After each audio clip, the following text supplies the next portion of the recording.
Welcome back. Celebrating the Americans with Disabilities Act this month. We've got Dave Bulkowski with the Disability Advocates of Kent County live with us in studio this morning to tell us all about this year's celebration. Always great to see you, Dave. Thanks for having us. Yes, of course. So we are celebrating ADA. It's a yearly celebration, which of course commemorates the anniversary of the signing of the Americans with Disabilities Act. Tell us about this, Dave. Well, again, thanks for having us to share about this. So once a year we get together to celebrate the signing of the Americans with Disabilities Act, which for those keeping score at home, that was signed on July 26th, way back in 1990. And so we celebrate, have some fun, share some information, and then get ready for another 364 days of advocacy. Yeah, and you all have this celebration coming up next week. We'll talk about those details, but I want to just address, you all really celebrate the progress being made for accessibility and people with disabilities all year round, being Disability Advocates of Kent County. Do you want to talk about your organization? Sure. As Disability Advocates, first and foremost, as we like to say, if disability is in the question, give us a call. We have an awesome network of organizations, which the ADA celebration reflects. So if we don't know the answer, we know who does. And then what we do is help people navigate different systems. We help people apply for benefits. We help people leave benefits. We do a lot in home accessibility. I know you have featured that a number of times. Again, helping people stay where they want to stay, be it aging in place, be it related to a disability. And then we advocate for more inclusive housing, more inclusive communities through our partnerships with Experience Grand Rapids and others to get the word out about we are an accessible community and we're getting better. Yeah, absolutely. And so such an important topic, but you all have some fun with the progress being made in these areas through this ADA celebration. It's coming up next Wednesday. Tell us the details about the celebration. So next Wednesday from 4 p.m. to 7 p.m. out at our offices at the Special Olympics campus. So we'll be outside. If you've noticed the long-range forecast today, the weather ball is melting, and so it was red this morning when I came in, and so we got that heat on the way. Should be some improvements by the time your event comes around. We predicted perfect weather because we're owed perfect weather. Yes. Today's weather was last year's weather, so enough about the weather. But it will be a gorgeous day next Wednesday, totally free. We ask people to register via our website, which is www.dakc.us, and just click on the events page. But to register, just so we have a good count for food. Yeah. So it's totally free.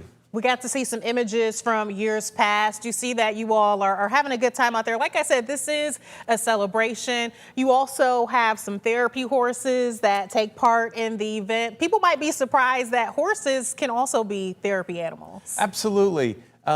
Horses, I mean, I'm a person who used to be terribly afraid of horses. My oldest daughter, rode, and she always loved horses, but it makes that connection. I know it directly from a therapeutic perspective. My wife used to work at Gilda's Club, and they would, a person who works particularly with veterans and on emotional issues, where horses, they reflect our emotions, and so a lot of cool stuff there. They have a way to make us feel comfortable, even if we can't fully explain it somehow. Absolutely. And then through places like eQuest Center, where they have riding programs that work with folks with cognitive impairments and intellectual disabilities, as well as physical disabilities, where again, riding the horse has both a physical as well as an emotional therapeutic impact on people. So again, we love having the eQuest Center out. Flicka will be there next Wednesday for people to hang out with her and learn more about, again, the eQuest Center and so many other community partners. As I alluded to, I believe one of our claims to fame is how well we are networked in the community. There's going to be close to 40 other organizations with information booths, We also ask each organization to bring some kind of activity. Oh. Again, it's totally family friendly. People of all ages to come on out. Fully accessible location, of course, and free food. Did I mention that? And last year, Kona Ice will be back again. Nice. Even though it's going to be much cooler this year than it was last year, we'll still have the snow cones there to help cool the folks down if they need that. Sounds like a fantastic time. Throw that in again, free food. That will be sure to get people there. Dave, we've talked about this many times before, and I love how you always point out, yes, we've made progress. We celebrate ADA, but there's still much more work to be done in this area, right? Absolutely. You know, as a community, I believe we are on at a paradigm shift related to accessibility. For a long time, people, I hate to sound judgmental, but people begrudgingly did the minimum. Yeah, what I have to do. What I have to do, and then just kind of leave me alone. And then people are realizing that that minimum actually is a good foundation, and to do more pretty much costs you nothing more. To be more aware from a customer service perspective and welcoming folks in, it really makes great business sense to be more accessible and inclusive. A statistic that I ran across recently, that 65% of people with disabilities will not go to a business if they don't know its accessibility. And so we're working to help local businesses, again, through our partnership with Experience Grand Rapids and Downtown Grand Rapids, Inc. How do we get that information out and how accessible they are?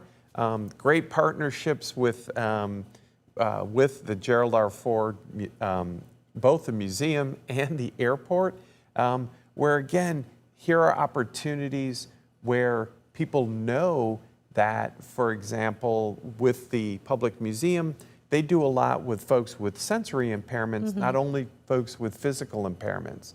So are there times when the volume will be turned down on events and other ways so that a standard experience at the museum would be overwhelming for a person, and this way the museum just does a tremendous job welcoming people of all abilities. Yeah, I mean, you could see that we could go on and on about all the work of DA Casey. And I want to point out, I'm so honored to be an executive board member of Disability Advocates. Love having you with us. I can absolutely attest to the great work that you all do. Dave, thank you so much for being here. Want to be sure people have those details. You see it here, July 22nd. That's when that celebration is happening. It's free, but register in advance so they can be prepared for you. Dave, thanks again.